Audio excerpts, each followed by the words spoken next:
ஒரு நாட்டின் வளர்ச்சி என்பது அந்நாட்டின் கல்வி வளர்ச்சியை அடிப்படையாகக் கொண்டும் தீர்மானிக்கப்படுகிறது.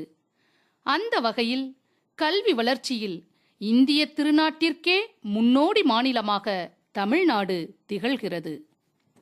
கற்கை நன்றே கற்கை நன்றே, பிச்சை புகினும் கற்கை நன்றே என்பது ஔவையாருடைய கூற்று.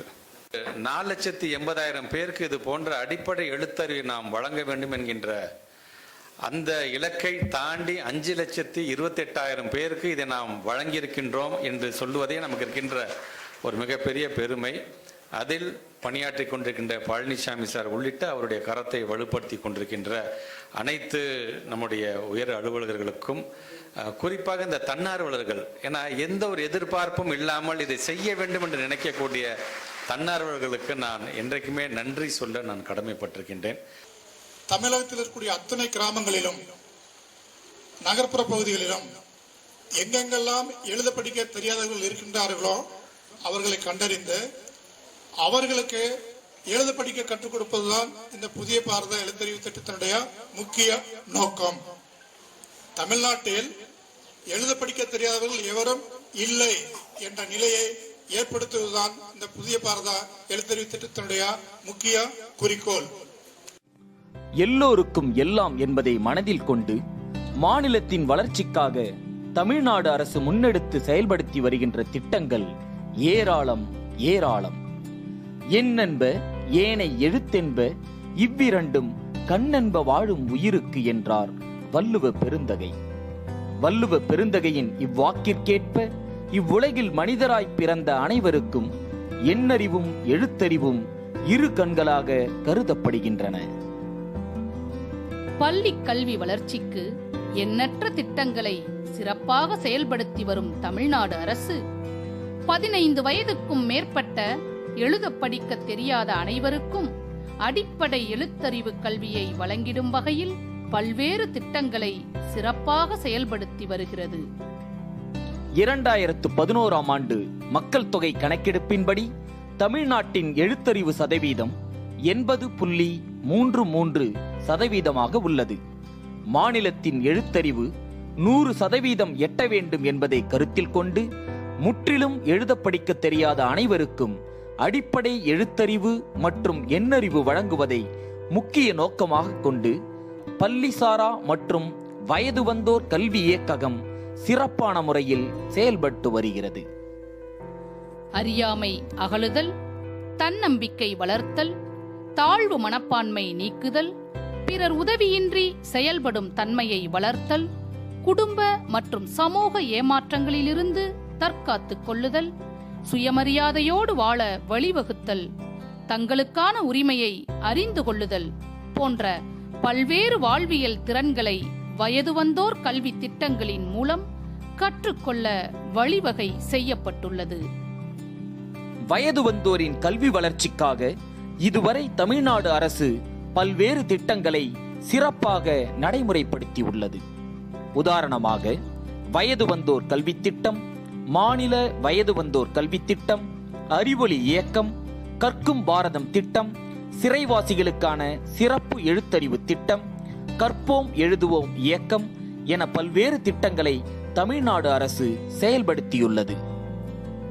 அதனைத் தொடர்ந்து தற்போது நடைமுறைப்படுத்தப்பட்டு வருகின்ற புதிய பாரத எழுத்தறிவு திட்டமானது 2022ஆம் ஆண்டு முதல் 2027ஆம் ஆண்டு வரை செயல்படக்கூடிய ஓர் 5 ஆண்டு திட்டமாகும். 2030ஆம் ஆண்டுக்குள் 100% எழுத்தறிவு இலக்கை நோக்கி தமிழ்நாட்டில் உள்ள 38 மாவட்டங்களிலும் இத்திட்டம் சிறப்பான முறையில் செயல்படுத்தப்பட்டு வருகிறது. பள்ளி மற்றும் கல்லூரி மாணவர்கள், பள்ளி மேலாண்மை குழு, பெற்றோர் ஆசிரியர் கழக உறுப்பினர்கள், மகளிர் சுய உதவிக் குழுக்கள் வாயிலாகவும் ஆரம்ப சுகாதார நிலையங்கள், அங்கன்வாடி மையங்களில் உள்ள குடும்ப விவர பதிவேடு, 100 நாள் வேலை திட்ட பதிவேடுகள் வாயிலாகவும் முற்றிலும் எழுத படிக்க தெரியாதவர்கள் கண்டறியப்படுகின்றனர்.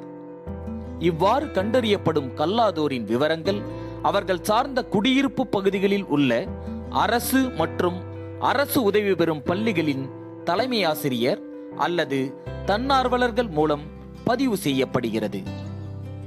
முற்றிலும் எழுத படிக்க தெரியாதோர் அதிகம் உள்ள குடியிருப்பு பகுதிகளில் உள்ள அரசு மற்றும் அரசு உதவி பெறும் பள்ளிகளில் கற்போர் எழுத்தறிவு மையங்கள் அமைக்கப்பட்டுள்ளன. இவை தவிர 100 நாள் வேலை திட்டம், தொழிற்சாலைகள் போன்ற பணி சார்ந்த இடங்களிலும் கற்போர் மையங்கள் அமைக்கப்பட்டுள்ளன. எழுத்தறிவு மைய கற்போருக்கு தன்னார்வலர்கள் மூலம் கற்பித்தல் மற்றும் கற்றல் செயல்பாடுகள் மேற்கொள்ளப்படுகின்றன. இத்திட்டத்தில் சேவையாற்றும் தன்னார்வலர்கள் குறைந்தபட்சமாக 10ஆம் வகுப்பு பயின்றிருக்க வேண்டும். பள்ளி மேலாண்மை குழு, பெற்றோர் ஆசிரியர் கழக உறுப்பினர்கள், நாட்டு நலப்பணி திட்டம், சாரண சாரணியர் மற்றும் தேசிய மாணவர் படை மாணவர்கள், ஓய்வு பெற்ற அரசு ஊழியர்கள், ஆசிரியர்கள், வயது வந்தோர் கல்வி திட்டத்தில் ஏற்கனவே பணியாற்றிய அனுபவம் உள்ளவர்கள் ஆகியோர் இத்திட்டத்தில் தன்னார்வலர்களாக சேவையாற்ற வாய்ப்பு வழங்கப்படுகிறது. இத்தன்னார்வலர்களுக்கு மாநில மற்றும் மாவட்ட அளவில் பயிற்சி பெற்ற கருத்தாளர்களை கொண்டு ஒன்றிய அளவில் பயிற்சிகள் வழங்கப்படுகிறது. 2023-2024 கல்வியாண்டில் 4,80,000 கற்போரை இலக்காக கொண்டு 26,385 எழுத்தறிவு மையங்களில் 26,385 தன்னார்வலர்களை கொண்டு இத்திட்டம் செயல்படுத்தப்பட்டு வருகிறது. ஒவ்வொரு கற்போர் எழுத்தறிவு மையமும் குறைந்தபட்சம் 20 கற்போர்களை கொண்டு செயல்பட்டு வருகின்றன. இம்மையங்களில் 2023 செப்டம்பர் மாதம் முதல் 2024 பிப்ரவரி மாதம் வரையிலான 6 மாதங்களுக்கு 200 மணி நேரம் கற்றல் கற்பித்தல் செயல்பாடுகள் நடைபெறுகின்றன. பள்ளி வேலை நாட்களில் மட்டும் ஒரு நாளைக்கு சுமார் 2 மணி நேரம் வகுப்புகள் நடைபெறுகின்றன. 2023 செப்டம்பர் 8ஆம் தேதி உலக எழுத்தறிவு தினம் அனைத்து எழுத்தறிவு மையங்களிலும் சிறப்பான முறையில் கொண்டாடப்பட்டது.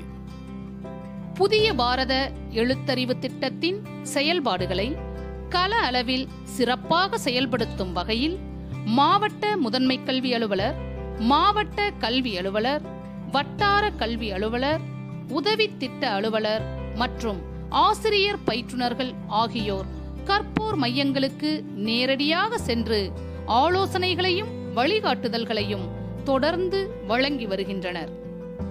இப்புதிய பாரத எழுத்தறிவு திட்டத்தின் கீழ் 6 மாத கற்றல் மற்றும் கற்பித்தல் பயிற்சி காலத்திற்கு பிறகு மதிப்பீட்டு தேர்வு நடத்தி அதில் பங்கேற்ற அனைத்து கற்போருக்கும் சான்றிதழ்கள் வழங்கப்படும்.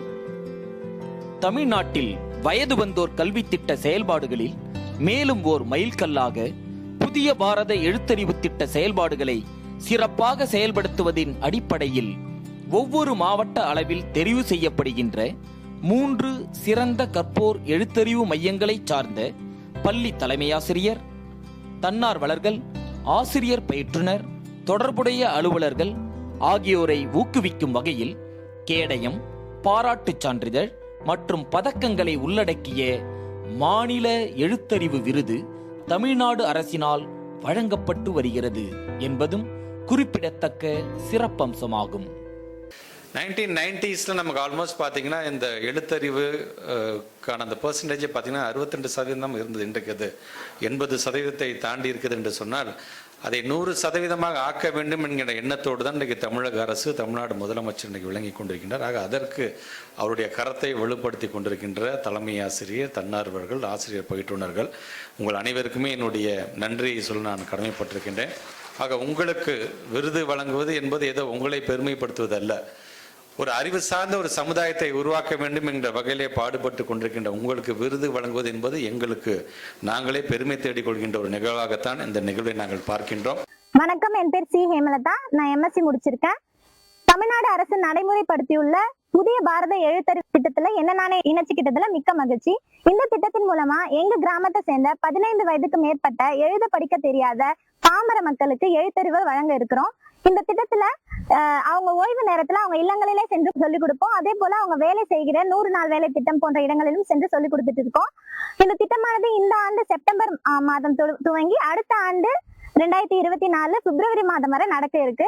இந்த பயிற்சி காலகட்டத்துல இறுதியில இந்த மக்கள் எல்லாருமே எழுத படிக்க கத்துப்பாங்கன்னு நாங்க முழு நம்பிக்கையோட இருக்கோம். ஏன்னா அந்த அளவுக்கு ஆர்வமா இவங்க எல்லாம் கத்துக்கிட்டு வராங்க.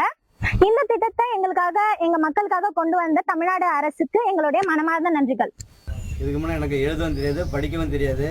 இந்த புதிய பாரத எழுத்துறவு திட்டத்தை சேர்ந்த பிற்பாடு எனக்கு கையெழுத்து போடவும் தெரியுது, எழுதவும் தெரியுது, படிக்கவும் தெரியுது. இந்த வாய்ப்பு அளித்த தமிழ்நாடு அரசுக்கு மிக்க நன்றி தெரிவிக்கிறேன். கற்போம், கற்பிப்போம், கல்லாமையை இல்லாமையாக்குவோம்.